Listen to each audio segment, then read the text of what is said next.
आज की इस दिव्य सत्संगी श्रृंखला जिसका नाम है प्रश्न से प्रेरणा तक। गुरुदेव, आज के कुछ प्रश्न हैं। पहला प्रश्न है, अनूप कुमार जी वाराणसी से हैं। जीवन में परिवार के प्रति जिम्मेदारी निभाते हुए ईश्वर की आराधना का मार्ग क्या माता पिता की सेवा से प्राप्त हो सकता है? कृष्णाय वासुदेवाय हरे परमात्मने प्रणतः क्लेशनाशाय गोविंदाय नमो नमः। अनूप, तुम्हारे दो प्रश्न हैं। एक है जीवन में पारिवारिक जिम्मेवारियों का निर्वाह करते हुए ईश्वर का प्राप्ति का मार्ग, आराधना का मार्ग। दूसरा है माता पिता की सेवा से प्राप्त हो सकता है क्या? भक्त पुंडरीक का नाम सुना होगा। महाराष्ट्र में पंढरीनाथ विट्ठल जिन्हें कहते हैं। पुंडरीक अपने माता पिता की सेवा कर रहे थे और भगवान द्वार पर आए। भगवान ने आवाज लगाई, मैं हूं। पुंडरीक ने कहा, जोर से मत बोलो, मेरे पिता की आंखें अभी लग रही है, मैं पांव दबा रहा हूं, कहीं उनकी नींद न खुल जाए। वेट। और एक ईंट उनकी तरफ फेंका, बोला इसी पे खड़े रहो। इट्ठल ईंट के ऊपर जो खड़े रहे, इंतजार करते रहे, इसी से नाम उनका इट्ठल हुआ। बाद में विट्ठल हो गया, विट्ठल। तो भगवान ने बाद में पूछा कि मैं तेरे द्वार आया और तू मुझे इग्नोर किया। पुंडरीक ने पूछा, आए क्यों?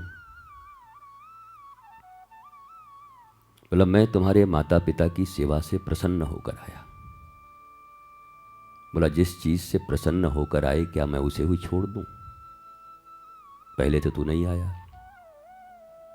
मेरी साधना की मूल कड़ी तुम्हें यह पसंद आई कि मैं अपने निष्ठा से माता पिता की सेवा करता हूं, इसलिए तुम दर्शन देने आए। तो जिस रस्सी से हम चढ़े उस रस्सी को काट दें, फिर उतरेंगे कैसे? जिस सीढ़ी से हमने छत पाई वो हम सीढ़ी तोड़ दें, खत्म कर दें? मानता हूं कि परम प्राप्ति तुम्हारी है। तुम्हारी प्राप्ति और आपति के बिना जीवन का निस्तार नहीं है, पर जिस कारण तुम मिले हो उस कारण को भी धारण करना तो जरूरी है। तो माता पिता की सेवा से पुंडरीक को तो मिल गए ईश्वर, तुम्हें भी मिल जाएंगे। दूसरा तुमने पूछा है पारिवारिक जिम्मेवारी। ईश्वर के जितने भी अवतार हैं वो तो खुद ही परिवार में फंसे हुए थे सब। भगवान श्री कृष्ण जिनकी इस भूमि पर तुम बैठे हो, जब वो द्वारिका में अपनी लीला कर रहे तो क्या वो अपने परिवार में नहीं थे? 16,108, उन सब से 10-10 पुत्र पुत्रियां, साले बहनोई जीजा फूफा नाना काका नानी उनके नहीं थे? तो ये प्रश्न भी कैसा है? तुम जिस वंश में आए हो, तुम्हारे जो गोत्र हैं, गर्ग गौतम सांडिल्य गोत्र होते हैं बहुत सारे, वो ऋषि कौन है? क्या इनके विवाह नहीं हुए? क्या इन्होंने बेटे बेटी को जन्म नहीं दिया? क्या इनके परिवार नहीं थे? क्या इन्होंने अपनी पत्नी को फेंक दिया तालाब में? कोई जिम्मेवारी नहीं निभाई? ये कैसे प्रश्न है? ये जो फेक लोगों का एक धर्म चल रहा है कि संसार अलग है और धर्म अलग है, सब त्याग दो तो धर्म होगा, और जो त्यागने का प्रचार कर रहे हैं वो खुद ही भोग में बैठे हुए हैं। 2 बच्चे, 1 पत्नी त्याग के आ रहे हैं 3 BHK को, और फिर 150-150 आश्रम है हमारे पास। तो ये त्याग है कि प्राप्ति है? आवाज नहीं आती? लज्जा आ रहा है बोलने में। हमने एक बिल्डिंग, छोटा सा घर दांव पे लगाया और सैकड़ों घर हमारे पास हैं। 2 बच्चों को छोड़ा अगर तो हजारों बच्चे पूरे विश्व में खड़े हैं। छोटा सा परिवार छोड़ा 5% का, तो लाखों करोड़ों के परिवार तैयार हैं। ये त्याग है या प्राप्ति है? तुम्हारी बुद्धि लोगों ने हरण कर लिया है। मनुष्य के रूप में इस पृथ्वी पर आए हो, कुछ तर्कशील भी बनो, कुछ तर्क से भी उन्हें समझने का प्रयत्न करो। उन्होंने छोड़ा नहीं, पाया है। जिन्हें तुम त्यागी कहते हो, उन्होंने छोड़ा नहीं, पाया है। एक बड़ी प्यारी सी घटना है। एक बागीचे में एक संत सेठ जी के पास, तो सेठ जी ने देखा और दंडवत प्रणाम किया। तो संत जी ने उनसे डबल दंडवत किया उनको, सेठ जी को। सेठ जी ने पूछा, ये क्या कर रहे हो? पाप चढ़ाओगे क्या महाराज जी? हम तो गृहस्थ हैं, आपको प्रणाम कर रहे हैं, आप क्यों कर रहे हो? तो साधु ने पूछा, तुमने मुझे क्यों प्रणाम किया? बोला, आपका त्याग, घर द्वार परिवार सब छोड़ दिए, अब साधु बन गए, आपके त्याग को मैं प्रणाम कर रहा हूं। तो संत जी ने कहा कि अगर त्याग को ही प्रणाम है तो मैं तुझे इसलिए डबल प्रणाम कर रहा हूं कि मैंने छोटा सा जगत छोड़ा है, तो तू मुझे इतना प्रणाम कर रहा है, पर तू तो जगदीश ही छोड़ चुका है, इसलिए मैं तुझे प्रणाम कर रहा हूं। त्यागना अगर बड़ी चीज है, तूने तो भगवान त्याग दिया भाई, तू तो बहुत बड़ा आदमी है। परिवार त्याग दे तो समझ आता है, कोई घर त्याग दे तो समझ आता है, ईश्वर को कोई त्याग दिया हो, सेठ जी तुम सब भूल चुके हो, इसलिए मैं तुमको प्रणाम कर रहा हूं। देखो प्यारे, त्याग, भोग, राग, वैराग्य, ये सब बड़े क्रिटिकल बना दिए गए हैं। हम त्यागी हैं, हम वैरागी हैं, हम ये हैं, हम वो हैं। अब हैं तो सब वही। सोशल मीडिया तो सबको चाहिए, मिलियंस तो सबको चाहिए, बिलियंस तो सबको चाहिए। बोलो, आवाज नहीं आती तुम्हारी। तुम्हारे जैसे ही लोग ही भारत का बेड़ा गर्क कर रहे हैं, जो देख के भी बोल नहीं सकते। किसे नहीं चाहिए? कौन ऐसा है जिसको नहीं चाहिए? कौन है बताओ? बस अंतर यह है कि तुम कूप मंडूक की तरह कुएं में बुड़बुड़ा रहे हो, ऐसे ऐसे करके, उसी में हाय बाप हाय मां करके मरे जा रहे हो, मृत्यु चली जा रही है। पर जो थोड़ा भी समझदार है, ज्ञानी है, वो विराट को पकड़ रहा है। एक्सपेंशन, तुम हम दो हमारे दो में मर गए, नरक की जिंदगी जी लिए, पर उसने एक्सपैंड किया अपने जीवन को। वसुधैव कुटुंबकम, तुमने परिवार दो लोगों को माना, उन्होंने वसुधा को अपना परिवार माना। यह त्याग है कि प्राप्ति है? तो पहले तो दृष्टि बदलो। वो त्यागते नहीं, वो सबसे बड़े को पकड़ते हैं। और दुनिया में जन्म लिए हो तो तुम्हें भी यही करना चाहिए। 80 साल की जिंदगी केवल छोटे छोटे को पकड़ने में अपना समाप्त मत करो। कुछ बड़ा भी है, विराट भी है, उसे भी पकड़ने के लिए समय दो। उन्हें ही ईश्वर कहते हैं। एक्सपेंशन, विराट, विष्णु। अब मुझे लगता है कि तुम पारिवारिक जिम्मेवारियों का निर्वाह करते हुए ईश्वर की प्राप्ति अवश्य कर लोगे। तुम्हारी बुद्धि खुल गई होगी, जिसने भी यह प्रश्न पूछा होगा, कि परिवार भी इस वसुधा के परिवार का एक छोटा सा अंग है, जिसका तुम पालन लालन कर रहे हो। उनका भी करो और अपने उस विराट उत्तरदायित्व का भी निर्वहन करो। उसी में टेंशन डिप्रेशन में होकर के मरमरा के खत्म मत हो जाओ। कचौड़ी लाल, जलेबी प्रसाद, जन्म इतनी ईस्वी में, मृत्यु इतनी ईस्वी में, खत्म हो गए। इस विराट विश्व के लिए भी सोचो, और उस विराट ब्रह्मांड और परमात्मा के विषय में भी तुम्हारा चिंतन हो। बस इसी को ईश्वर प्राप्ति कहते हैं। गुरुदेव, शिवानी जायसवाल जी हैं वाराणसी उत्तर प्रदेश से। आपका प्रश्न है, क्यों लोग बिना रुकावट के जीवन नहीं जीने देते? भगवान में मन क्यों नहीं लगने देते? बुरा जो देखन में चला, बुरा न मिले यहाँ कोई, जो दिल ढूंढा आपनो मुझसे बुरा न कोई। शिवानी, तुम्हारी दृष्टि अगर लोगों की तरफ लगी है तो भगवान तो भूल ही जाओ, खुद को भी नहीं पा सकती। आनंद, प्रेम और शांति भी तुम्हारे नसीब में नहीं होगा, क्योंकि तुम्हारी दृष्टि ही एक्सटर्नल है, बाहर है। तुम खुद को देखना ही नहीं चाहती कि इस दुनिया में कोई किसी को रोकता नहीं है। रोकता हमारा मन है, रोकती हमारी अज्ञानता है, रोकती हमारी उस ईश्वर के संबंध में ज्ञान का अभाव है। तुमने व्यर्थ ही लोगों को ब्लेम किया है कि लोगों ने रोका है। किसको मतलब रोकने से? मीरा को कोई रोक पाया? मेड़ता की महारानी जितने बड़े घूंघट निकाल करके घरों में रहने पे मजबूर, आज के 500-700 वर्ष पहले की भारतीय सनातन संस्कृति का गांव कैसा हुआ करता था, जहां उनका निकलना भी मुश्किल था, रोक पाए? कोई राजा रोक पाया मीरा को? क्योंकि मीरा लोगों के ऊपर उंगलियां नहीं उठाती थी। हम क्या करें, हमको तो पापा रोक रहे हैं, हमको मम्मी रोक रही हैं, हमको तो पति रोक रहे हैं, हमको तो राणा जी रोक रहे हैं। उसने कभी कहा, सुना आपने? एक इष्ट एक निष्ठ, लक्ष्य एक था और वो निरंतर अपने पथ पर चलती जाती थी। नदी की धारा जब चलती है, छोटे छोटे पत्थर आते हैं तो उसे बहा देती है, और बड़े पत्थर आते हैं तो उसके किनारे से निकल जाती है, पर अपने गंतव्य को नहीं छोड़ती। तुम भी अपने गंतव्य की ओर जाओ।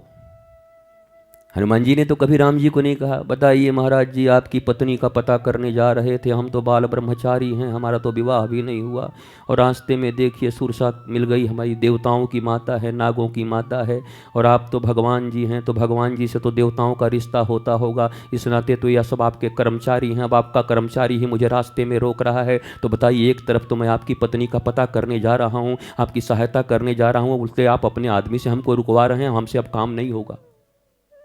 तुम्हारे जैसा लॉजिकल कोई होता तो 500 पन्ने की चिट्ठी लिखता, हमको तो आप पर बहुत विश्वास था राम जी, लेकिन अब टूट गया, हमने अपना जीवन आपके लिए कुर्बान किया, हम तो शादी विवाह भी नहीं किए, तुम्हारे लिए हम कुछ काम करना चाहते थे और तुमने मेरे साथ ऐसा किया। उन्होंने तो नहीं किया, पर तुम जैसे चपंडुक रहते अगर 2 कौड़ी के, चपरंडू लाल, तो 2 मिनट में अपने बाप के खिलाफ हो जाते हो तुम। 2 मिनट में जिस मां ने तुम्हें जन्म दिया उसके खिलाफ हो जाते हो तुम, विरुद्ध। 2 मिनट में जिन गुरु ने तुम्हें आत्मज्ञान देने का प्रयत्न किया, तुम उनके विरुद्ध खड़े हो जाते हो। और तुम्हारे पास तर्कों की कोई कमी नहीं, दुनिया में किसी के पास तर्कों की कोई कमी नहीं। तर्क से तो हनुमान जी खड़े हो जाते तो राम जी की आवाज नहीं निकलती, और तर्क से तो राम जी खड़े हो जाते सीता जी के पास तो सीता जी की आवाज नहीं निकलती, और तर्क कहीं सीता जी करने लगती तो राम जी की आवाज नहीं निकलती। राम जी कहते, मैं खड़ा था फिर भी सोने का मृग चाहिए, गोल्डन डियर चाहिए, अब लो। हमने तो लक्ष्मण को छोड़ा था, कम से कम तुम्हारी सुरक्षा करेगा, तो लक्ष्मण पर भी उल्टे पुल्टे बोलने लगी, अब लो। और तब सीता जी कहते हैं, दुनिया तुमको भगवान कहती है और तुमको इतना भी पता नहीं कि सोने का हिरण नहीं होता, चले गए तुम। तर्कों से तो कोई हारेगा ही नहीं, तर्क तो बिना सिर पैर के होते हैं, बेसिर पैर के। तर्क से क्या सिद्ध करना चाहते हो? तुम मुझे बोलो रामायण के विरुद्ध बोलने के लिए, मैं रोज 8-8 घंटे बोल सकता हूं और काट नहीं सकता कोई, भारत के विद्वान नहीं काट सकते। और तुम मुझे बोलो रामायण के पक्ष में बोलने के लिए, फिर भी कोई काट नहीं सकता। तर्कों से कुछ सिद्ध नहीं होता। तथ्य सत्य का आभास देते हैं। Truth and fact, there are 2 words. Fact जो हैं वो ट्रूथ की तरफ हमें ले जाने में मदद करते हैं, पर फैक्ट जरूरी नहीं कि सही हो। आप भी तो साधारण चीज कहते हैं ना। एक व्यक्ति स्कूटर पे, पहले अब तो आजकल स्कूटर का है, कार में लेके किसी को जा रहा है, चौराहे पे खड़े लोग हैं, देख रहे हो, लड़की ले जा रहा है।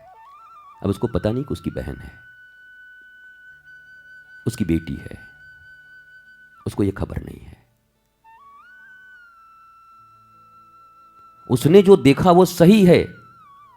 मैं बरसों पहले एक कथा भागवत जी में, साधु पिता पुत्री, इसकी मैंने सुनाया था। अगर YouTube पर मिले तो सुनना, शायद आंखों से आंसू झरने लगे और तुम्हें अपने जीवन का बोध हो जाए। जरूरी नहीं कि हर चीज दिखाई देने वाली सत्य हो, जरूरी नहीं कि हर चीज जो सुनाई पड़ रही है वही सत्य हो। ऐसा होता है? नहीं होता ना? तुम्हारी जिंदगी में नहीं होता ना? कई बार अरे हमने तो अपने कानों से सुना था। फिर कानों से सुना था तो क्या सुना था? कचरे सुने थे कि राम राम सुने थे? डस्टबिन होगा तो केवल डस्ट सुनते होगे। तुम्हारा कान अगर डस्टबिन होगा तो दुनिया भर के डस्ट आते होंगे। और तुम्हारे कान अगर श्री राम और कृष्ण के गुणगान सुनने के लिए तरसते होंगे, गोपियों की तरह, भक्तों की तरह, तो तुम्हारे कानों में बस उनकी आवाज जाती होगी। ये तो तुम पर डिपेंड है, तुम सुनना क्या चाहते हो, तुम कहना क्या चाहते हो, तुम जीना कैसे चाहते हो, तुम रहना कैसे चाहते हो। तुम स्वर्ग और नरक दोनों के निर्माता तुम ही हो अपने जीवन में। ऊपर का स्वर्ग नरक मैं नहीं जानता, तुम में से कोई जानता हो तो बताओ। भोग के आए हो? बताओ, थोड़ा आत्म कहानी लिखो पिछले जन्म का, कि महाराज ये भी हम नरकई से आ रहे हैं 20 साल पहले। बड़ा खतरनाक है। पढ़ा है तुमने कि नरक होते हैं? गए हो? गए हो? नहीं गए। स्वर्ग के विषय में पढ़ा है, गए हो? नहीं गए हो। पर इतना जरूर है कि जीवन में 100 बार तुमने ये बात कही होगी, मेरा जिंदगी नरक बना दिया, मेरा जिंदगी नरक बना दिया। नरकों के विषय में जो तुमने पढ़ा है वो जीते जी ही तुम्हें मिल रहा है, तो तुम कहते हो नरक हो गया मेरा जिंदगी। अब किसी को मिल गया बढ़िया 7 स्टार और बढ़िया मनपसंद चीज कोई 1 घंटे के लिए, बोला यहीं स्वर्ग है, जन्नत है। कश्मीर वाले बोलते थे ना कि यहीं जन्नत है, वहीं जहन्नुम बना दिया आतंकवादियों ने इस जन्नत को। कश्मीर के विषय में था ना, जन्नत है। अगर पृथ्वी पर कहीं जन्नत है, जन्नत है, जन्नत है तो कश्मीर है।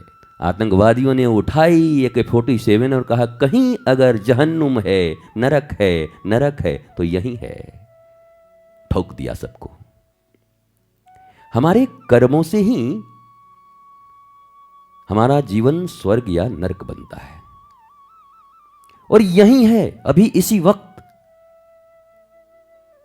वक्त स्वर्ग को उपस्थित कर सकते हो अपने कर्म से, अपने ज्ञान से। और इसी वक्त अपनी जिंदगी को नरक बना सकते हो अपनी अज्ञानता, अपनी शंका, लंका, आशंका से। पर मेरी इच्छा है कि तुम सब जीते जी स्वर्गीय हो जाओ।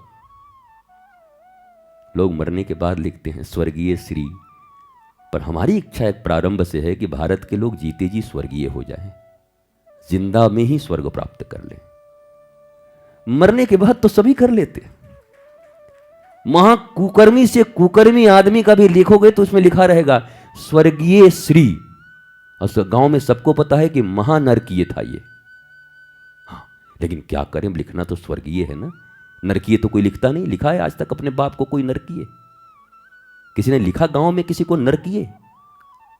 स्वर्गीय। पर आध्यात्म, धर्म और सद्गुरु की आकांक्षा प्रारंभ से यही रही है कि वो स्वर्गीय तुम्हारे साथ इसी उम्र में लग जाए। मैं चाहता हूं ये जो 2-4 साल के बच्चे बैठे हैं स्वर्गीय हो जाए। अब इतना ही कोई काट के सोशल मीडिया के जमाने में लगा दे तो बोलेगा देखो एक रावण बाबा जो बच्चों को मारना चाहता है, कह रहा है कि 4 साल के बच्चे स्वर्गीय हो जाए। अच्छा, आवाज तो हमारी ही रहेगी, बस कुछ सेकंड पीछे के काटे गए होंगे और कुछ सेकंड आगे के काट दिए जाएं तो उसके सारे अर्थ बदल जाएंगे। इतनी तो तुम मानते हो। रीलों पर जिंदगी जीने वाले लोग, रीलों से ज्ञान लेने वाले लोग, इनकी जिंदगी भी रील की तरह है, रियल नहीं है। जो रील से ही जी रहे हैं, गुरु पूरा ज्ञान कभी रील पर नहीं दे सकता। रील के ऊपर कभी भी तुम सतमार्ग पर नहीं चल सकते। यद्यपि मैं जो बोल रहा हूं, हमारी भी रील कटेगी कल, और यही रील चलेंगे, क्योंकि ये तो एक आभास है, प्रचार है। इसके माध्यम से उन जीवंत महापुरुष की शरणागति प्राप्त करके और उनसे संपूर्ण ज्ञान को प्राप्त करना होगा। अगर रियल ब्लिसफुल लाइफ, आनंदित जीवन जीना चाहते हो, तब रील के आधार पर कौन बड़ा कौन छोटा, तुम्हें जानकर आश्चर्य होगा। इंटरनेट की दुनिया में धर्म, ज्ञान, ये सब हिट नहीं है। अगर सबसे ज़्यादा व्यूअर्स इस दुनिया में किसी चीज़ के हैं, तो जिसका तुम नाम भी नहीं लेना चाहोगे। ये रामायण गीता के कोई नहीं है, इतने तो बहुत कम है। 8 अरब लोगों में 100 करोड़ लोग, 125 करोड़ लोग सनातनी या हिंदू हैं। उनमें से भी आधे नास्तिक हैं, उनमें से भी आधे अद्वैत को मानते हैं, रामकृष्ण को मानते ही नहीं। उनमें से भी आधे का मार्ग कुछ और है। तो देखते देखते समझोगे तो शायद करोड़, 800 करोड़ में 50 लाख, 1 करोड़, 2 करोड़ लोग, और हम उसी को पूरा दुनिया मान लेते हैं कि यही पूरी दुनिया है। जो जहां रहता है उसी को पूरा दुनिया मान लेता है, उससे आगे उसको दिखता ही नहीं कुछ। समग्रता से देखना ही आध्यात्म है। 8 अरब लोगों का अगर एनालाइजेशन कोई कर पा रहा हो, वही संत हो सकता है, वही ज्ञानी हो सकता है। जगत गुरु वो नहीं जिसको सारा जगत जानता हो। जगत गुरु वो है जिनकी बातों का प्रभाव या जिनकी बातें पूरे जगत पर लागू होती हैं। तुम उनको जानो या ना जानो, वो ट्रूथ है, उनको जगत गुरु कहते हैं। ये मिलियन बिलियन से जगत गुरु होते तो फिर क्या मतलब था? तो फिर माल पानी जिनके पास है वही जगत गुरु हो जाते। भाई इंडस्ट्रियलिस्ट है इस दुनिया में, भारत में, वो थोड़ा पैसा सोशल मीडिया पर खर्चा कर दें और ऐसे करके पगड़ी बांध लें तो ज़्यादा मिलियंस उनके हो जाएंगे। बाबा लोग तो घूमते ही रह जाएंगे डंडा लेकर के। तो जगत गुरु फिर वही हो जाएंगे। अगर मिलियंस से जगत गुरु बनते हैं, अगर ज्ञानी बनते हैं, अगर संत बनते हैं, अगर धर्म बनता है, you have to unfold your self. अपने आप को तुम्हें खोलना पड़ेगा। तुम बंधे हुए हो, ज्ञान से खुलोगे। आज थोड़ा शब्द कठिन हो गए और बच्चे ज़्यादा हैं, क्षमा चाहता हूँ, पर मौज आ जाती है तो क्या करूँ। दिखता नहीं कि किसको बोल रहा हूँ। सत्य तो यही है, आज समझोगे तब, या 10 साल के बाद समझोगे तब। समझना तो पड़ेगा। अगर आनंदित रहना चाहते हो, आह्लादित रहना चाहते हो, मुस्कुराना चाहते हो, तो समझना तो पड़ेगा। धीरे धीरे समझो, अचानक समझो, स्वयं से समझो, उनके पास समझो, पर समझना पड़ेगा। मस्त रहिए, स्वस्थ रहिए, व्यस्त रहिए और जबरदस्त रहिए। सदा मुस्कुराइए। आपने दीप जलाए हैं, शुभकामना, आपके जीवन में शुभकामना प्रकटित हो, शुभत्व का आगमन हो। मनोकामना न भी पूरी हो तो चलेगी, पर शुभ कामना पूरी होनी चाहिए। मनोकामना तो खतरनाक होती है। मनुष्य जब ईर्ष्या में होता है तो वो कभी कभी बोलता है अपने ही भाई को कि मर जाए। मेरी मनोकामना है कि बर्बाद हो जाए, पर यह मनोकामना तो ठीक नहीं है। शुभकामना क्या है? सभी आनंदित रहें, सबका कल्याण हो, सब मस्त रहें, सबके जीवन में फूल खिलें, यह शुभकामना है। और मनोकामना क्या है? ये हमको देख के मुंह बिचकाया था, ऐसे किया था, इसका टांग टूट जाए, ये मनोकामना है। और ये खतरनाक है, क्योंकि तुम्हारे द्वारा सोची गई हर चीज और बोली गई हर चीज इस ब्रह्मांड में जाती है। और न्यूटन के लॉ को अगर तुमने सीखा होगा कि प्रत्येक क्रिया के बराबर विपरीत प्रतिक्रिया होती है, तो तुम्हारे इन सोच, इन विचार और इन कर्मों को वहाँ से टकराकर फिर तुम्हारे ही जीवन में लौटना होता है। ऊपर मुंह करके जब थूक देता है कोई, तो उसी के मुंह पे गिरता है, कहीं और नहीं गिरता। इसलिए सोचो भी शुभ, करो भी शुभ, वो सब टकराएंगे और वो ऊर्जा फिर तुम्हारे ऊपर जब लौटेगी आशीर्वाद बनकर, सावर होंगे ब्लेसिंग तुम्हारे ऊपर, तो तुम शक्तिशाली होगे, मुस्कुराते होगे, आनंदित होगे। ज्ञान का प्रदीप यहां जला, उससे भी तुम्हारे जीवन का अंधकार दूर होगा। घी और दीपक वहां जले, उससे भी वो शुभकामना वृक्ष तुम्हें शुभत्व की ओर ले जाने के लिए प्रेरणा देगी और तुम्हारी शुभकामनाएं पूर्ण होंगी। जीवन में एक ही संकल्प लेना कि पहले इस मन और आत्मा की खुराक देंगे और फिर तन का खुराक देंगे। देह बाद में, विदेह पहले। तो आपने यहां पर अभी ज्ञान का खुराक लिया, यह आत्मा की खुराक है। और अब यहां लाडली प्रसादम में आपके लिए प्रसाद बना हुआ है, अब आप इसको भी भर लीजिएगा। आत्मसंतुष्टि हो गई ज्ञान से, और अब भोजन से पेट की संतुष्टि होगी, शरीर बचेगा। तो जीवन का यह संकल्प मत भूलना, जिस दिन भजन न हो, जिस दिन सत्संग न हो, जिस दिन गुरुवाणी न सुनो, उस दिन इसको खाना भी मत देना।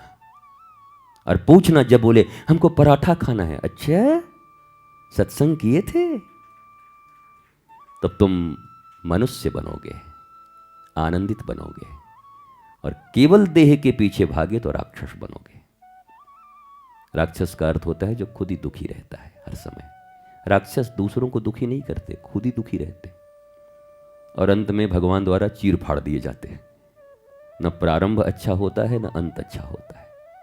वो लगता है कि अच्छे हैं, पर अच्छे नहीं रहते। रावण के विषय में लिखा है एक जगह पर कि मंदोदरी ने कहा कि इस दुनिया में सबसे शक्तिशाली आदमी को इतना दुखी किसी ने नहीं देखा होगा। मैं धर्म पत्नी हूं, हमेशा साथ रहती हूं, इसलिए बताती हूं कि इससे बड़ा डरपोक कोई नहीं है और इससे बड़ा दुखी आदमी कोई नहीं है।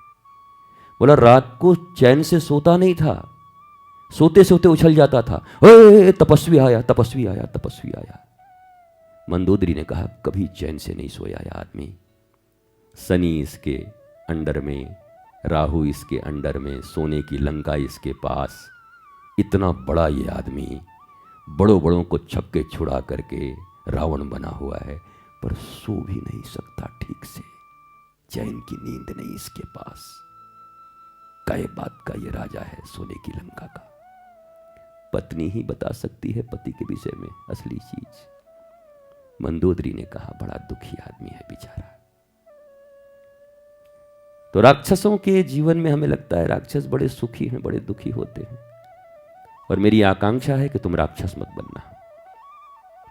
मेरी आकांक्षा है कि तुम असुर मत बनना, क्योंकि असुर दूसरों को कम दुख देते हैं, बेचारे खुद अपने दुखी ज्यादा रहते हैं।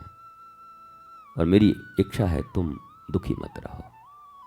यहां वृंदावन आकर, आनंदम धाम आकर और लाडली निकुंज बनाकर, शुभकामना वृक्ष के नीचे दीप जलाकर, और ये प्रवाहित होती हुई प्रश्न से कृष्ण तक की ये श्रृंखला, इसके श्रवण के पश्चात भी अगर तुम असुर रह गए और दुखी रहे तो तुमने अवसर गंवा दिया। अवसर मत छोड़ना, जीवन में अवसरवादी बनो। लोग कहते नहीं बड़ा अवसरवादी आदमी है, तुम भी बनो। अवसरवादी खराब शब्द नहीं है, opportunist, the great word of this whole world. इस दुनिया का सबसे बड़ा वर्ड है अपॉर्चुनिस्ट। श्री कृष्ण बड़े अपॉर्चुनिस्ट। अपॉर्चुनिटी आई है, उसे गंवाते क्यों हो? कृष्ण सामने हैं, छोड़ते क्यों हो? ज्ञान की गंगा प्रवाहित हो रही है, स्नान क्यों नहीं करते? डूबते क्यों नहीं? ये अपॉर्चुनिटी मत छोड़ो। Ignorance is the cousin sister of misfortune. जो मनुष्य शुभ को इग्नोर करता है, ज्ञान और गुरु को इग्नोर करता है, मिसफॉर्चून मीन्स दुर्भाग्य, उसका साथी बन जाता है, फ्रेंड। उसके जीवन में सदा मिसफॉर्चून, दुर्भाग्य। सौभाग्य चाहते हो तो चूकना मत। 4 बांस 24 गज, अंगुल अष्ट प्रमाण, तेते पे सुल्तान है, मच्चू को चौहान। ये प्रवाहित होने वाली सत्संग की धारा चूकना नहीं है। गुरु के दर्शन, गुरु के श्रवण, एक एक क्षण अपने जीवन में उतारना, ये मत चूकना। किसी अपॉर्चुनिटी को मिस मत करना। किसी अपॉर्चुनिटी को, सामने कोई मंथरा हो तो उससे मिलना नहीं है, ये भी अपॉर्चुनिटी है कि मंथरा सामने है, और इस अपॉर्चुनिटी का तुम्हें लाभ उठाना है कि मंथरा से दूर भागना है, वो भी मत खोना। हर अपॉर्चुनिटी को ग्रैब करो, पकड़ो, टाइम, प्लेस एंड पर्सन के अकॉर्डिंग, देश, काल, पात्र। धर्म बदलता रहता है, एक जैसा नहीं रहता। लोग कहते हैं गुरु जी परसों तो आप ऐसा बोले थे, आज हम कुछ और बोल देंगे। क्यों? परसों तुम्हारा ब्लड प्रेशर 80/120 था, तब हमने कहा था तुम आराम से बढ़िया नमक मिला के खाओ। आज बोला आज तो हमारा 100 और 180 है, तो अभी भी नमक दे दे तो तुम ऊपर ही पहुंच जाओगे। फिर तो वाणी तो बदलेगी, वेरिएबल है। इस दुनिया में बदलते हुए परिस्थितियों में गुरु की बोली हुई कि एक वाणी तुम्हें नहीं बचा सकती, याद रखना। इसलिए मैं इस बात को हमेशा कहता हूं कि गुरु सदा जिंदा चाहिए, तस्वीर नहीं। जैसे मां, पिता, भाई, बहन, पति, पत्नी, मित्र, पुत्र, नातेदार, रिश्तेदार सब जिंदा चाहिए, और गुरु फोटो चाहिए। हमारे गुरुजी 1791 ईस्वी के गुरुजी हैं, हम तो इन्हीं को मानते हैं। आजकल कोई गुरु है क्या दुनिया में? ओहो, एकमात्र तुम्हें उतरे हो पृथ्वी पर, हरिश्चंद्र की मौसी और हरिश्चंद्र के 5वें संतान। बाकी अच्छे इंसान अब होते कहां हैं दुनिया में? गुरु जिंदा चाहिए, और ठीक उसी प्रकार का लव गुरु से चाहिए जैसे मां से, पिता से, भाई से, बहन से, अपने फास्ट फ्रेंड से। त्वमेव माता च पिता त्वमेव, त्वमेव बंधुश्च सखा त्वमेव, त्वमेव विद्या द्रविड़म त्वमेव, त्वमेव सर्वम मम देव देव। तुम ही माता हो, तुम ही पिता हो, तुम ही बंधु हो भाई, तुम ही सखा हो, क्लोज फ्रेंड तुम ही हो, तुम ही विद्या हो, मेरे लिए ज्ञान भी तुम ही हो मेरे गुरुदेव। द्रविड़म माल पानी, बाप बड़ा ना भैया, मेरे लिए सबसे बड़े धन भी तुम ही हो। और अच्छा अब क्या क्या और बोलूं, तुम क्या हो? लंदन भी तुम ही हो, अमेरिका भी तुम ही हो, ऋषिकेश भी तुम ही हो, वृंदावन भी तुम ही हो, आकाश भी तुम ही हो, पाताल भी तुम ही हो। लिखते लिखते वो लगा थक जाएगा, कितना लिखूंगा, तो लिख दिया त्वमेव सर्वम मम देव देव। दुनिया में जो कुछ ब्रह्मांड में होता होगा मेरे गुरुदेव, सब कुछ तुम ही मेरे हो। यही भावना है इस श्लोक की, और इस समर्पण के बिना जीवन में उपलब्धि नहीं हो सकती। गुरु परिपूर्ण समर्पित तो हो जा, धोखा कभी नहीं खा सकता। गुरु परिपूर्ण समर्पित तू हो जा, धोखा कभी नहीं खा सकता। लक्ष्मण रेखा गुरु आज्ञा की हो तो, गुरुवाणी की हो तो, सत्संग की हो तो, वो रावण कभी नहीं आ सकता। अब तो होता, अब तो होता ये हर पल आभास है, मेरे गुरुवर सदा ही मेरे साथ हैं। वो जिसने जानी है महिमा गुरु की, उसका डूबा डूबा डूबा डूबा डूबा कभी ना जहाज है। गुरु वचनों को रखना संभाल के, एक एक वचन में गहरा राज है। और जिसने जानी है महिमा गुरु की, उसका डूबा कभी ना जहाज है। ठोकर लगे और सद्गुरु ना संभाले, अजी ऐसा कभी नहीं हो सकता। जब हम पुकारे और वो न आए, ऐसा कभी नहीं हो सकता। उनके हाथों में, उनके हाथों में सौंप दे हाथ तू, वो तो अंग संग तेरे साथ है। वो जिसने जानी है महिमा गुरु की, उसका डूबा डूबा डूबा हेरी डूबा कभी ना जहाज है। सब गाइए। गुरु वचनों को रखना संभाल के, एक एक वचन में गहरा राज है।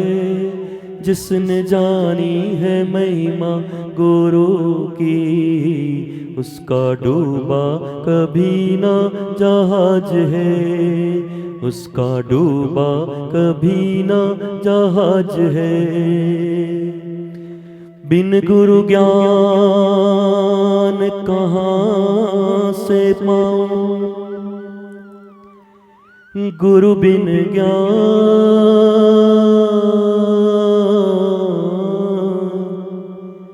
कहाँ से पाऊं। बिन गुरु ज्ञान,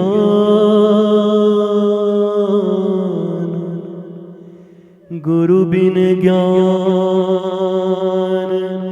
कहाँ से पाऊं। गुरु बिन ज्ञान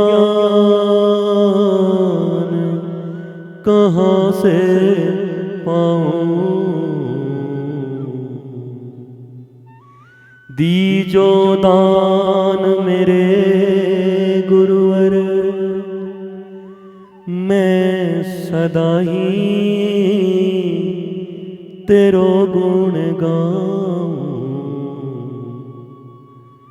गुरु बिन ज्ञान,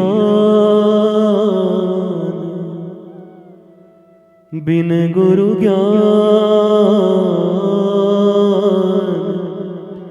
कहाँ से पाऊं। बिन गुरु ज्ञान कहाँ से पाऊं। ओ राधा राधा श्री राधा, हाँ राधे राधे श्री राधे श्री राधे। हा राधा हा राधा हा राधा राधा राधा राधा। श्री राधे राधे राधे श्री राधे श्री राधे। रंग महल के 10 दरवाजे, ना जाने खिड़की मेरी कौन सी खुली थी। मेरे सैया निकस गए, मैं ना लड़ी थी। मेरे गुरुवर निकस गए, मैं ना लड़ी थी। ऐसी दुल्हन से मैं तो कंवारी भली थी। मेरे सैया निकस गए, मैं ना लड़ी थी। गुरु न मिले और गलतियां हों तो समझ आता है, पर वो मिल गए और फिर भी मैं नहीं बदल रहा, तो इसी को कहते हैं। ऐसी दुल्हन से मैं तो कंवारी भली थी। मेरे गुरुवर निकस गए, मैं ना लड़ी थी। मेरे प्रीतम निकस गए, मैं ना लड़ी थी। रंग महल के 10 दरवाजे, ना जाने खिड़की मेरी कौन सी खुली थी। कई की कान खुली थी और मंथरा ने राम निकलवा दिया और पति के प्राण निकलवा दिए। केवल एक ही इंद्रिय तो खुली थी, कान, बाकी एक खिड़की खुली। मेरे राघव निकस गए, मेरी सियाजू निकसी गई, मैं ना लड़ी थी। तुम सब भी अपने इंद्रियों को संभालना। एक भी खिड़की खुली रह गई ना तो राम नहीं बचेंगे और जिंदगी हराम हो जाएगी, अशांत हो जाएगी, तकलीफ में पड़ोगे। ये जितने डिप्रेशन में लोग देखते हो ना, ये सब यही है, खिड़की खुली थी इनकी। खुली सिर्फ विवेक होनी चाहिए, कॉन्शियसनेस जो गुरु देते हैं। बिनु सत्संग विवेक न होई, राम कृपा बिनु सुलभ न सोई। गुरु बिन भव निधि तरहि न कोई, जो बिरंची ब्रह्मा शंकर सम होई। तुम किस खेत की मूली हो, जब ब्रह्मा और शंकर का भी गुरु के बिना गति नहीं, तुम कौन हो। इसलिए गुरु जिंदा चाहिए। जिसका सदगुरु जिंदा है, वो कभी नहीं शर्मिंदा है, वो तो मौज में ही रहेगा, आनंद में ही रहेगा। स्वस्थ रहिए, मस्त रहिए, आनंदित रहिए, आह्लादित रहिए। सब पर राधा रानी की कृपा बरस रही है। अपने पात्र खोल कर रखिए और पेंदी में अगर कुछ छेद हो तो उसको बंद कर दीजिए, नहीं तो उनकी कृपा आएगी और बह जाएगी। प्रणाम, नमन, बंदन। फिर आइए, आपका ही है ये आनंदम धाम, आपका ही है ये लाडले निकुंज। आते रहिए। बस हम थोड़े शारीरिक रूप से अस्वस्थ हैं, तो हम इसी समय मिल सकते हैं 24 घंटे में एक बार, और किसी समय मिलना संभव नहीं होगा तो यही एक समय है, संध्या 7:30 8 बजे आप आएंगे और प्रभु ने जान रखी, श्वास रखी तो हम आपको जरूर यहाँ मिल जाएंगे। अब श्वास ही न रहेगा तो फिर फोटो में मिलेंगे, मूर्ति में कहीं मिल जाएंगे। प्रणाम।